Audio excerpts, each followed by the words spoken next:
Online చెల్లింపులు పెరిగినప్పటికీ, ముఖ్యమైన లావాదేవీల కోసం చెక్కులు ఇప్పటికీ ఉపయోగించబడుతున్నాయి. బ్యాంకులో చెక్కును డిపాజిట్ చేసేటప్పుడు, చెక్కు వెనుక సంతకం చేయాలి. దీని వెనుక అసలు కారణం ఏంటో తెలుసా?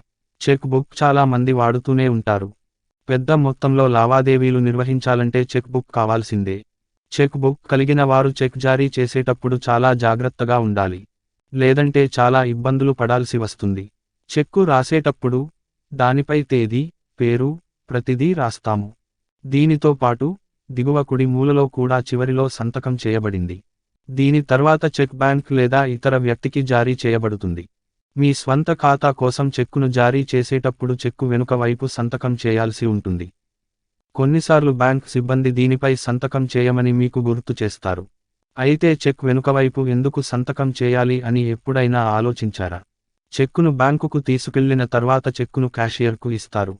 అప్పుడు అతను కస్టమర్కు చెల్లిస్తాడు లేదా డబ్బులు ఇస్తాడు. దీని తర్వాత కస్టమర్ వెళ్ళిపోతాడు. ఇలా అయితే సరే. అయితే కస్టమర్ కొంత సమయం తర్వాత తిరిగి వచ్చి క్యాషియర్ని మళ్ళీ రీఫండ్ కోసం అడిగితే? కాబట్టి క్యాషియర్ రుజువుగా చెక్ వెనుక సంతకం చేయమని లేదా లావాదేవీ పూర్తయినట్లు చూపమని మిమ్మల్ని అడుగుతాడు.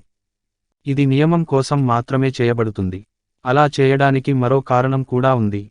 ఎందుకంటే, టోకనైజ్ చేసిన తర్వాత మీ చెక్కు వాస్తవానికి పోయిందని అనుకుందాం. ఒక అపరిచితుడు మీ చెక్తో బ్యాంకుకు వచ్చి డబ్బు విత్డ్రా చేయడానికి వచ్చిన సమయంలో సంతకం చేయకపోతే దొంగ పట్టుబడతాడు. చెక్కును చెల్లించే వ్యక్తి తర్వాత దానిని క్యాష్ చేసుకోవడానికి నిరాకరించినప్పుడు, ఈ గుర్తు సత్యాన్ని వెల్లడిస్తుంది. క్యాషియర్ పాన్ కార్డులో అతని సంతకాన్ని అతని పాన్ నంబర్తో సరిపోల్చిన తర్వాత మాత్రమే బేరర్ చెక్కును చెల్లిస్తాడు. మీ డబ్బు భద్రత కోసం బ్యాంకు ఇవన్నీ చేస్తుంది.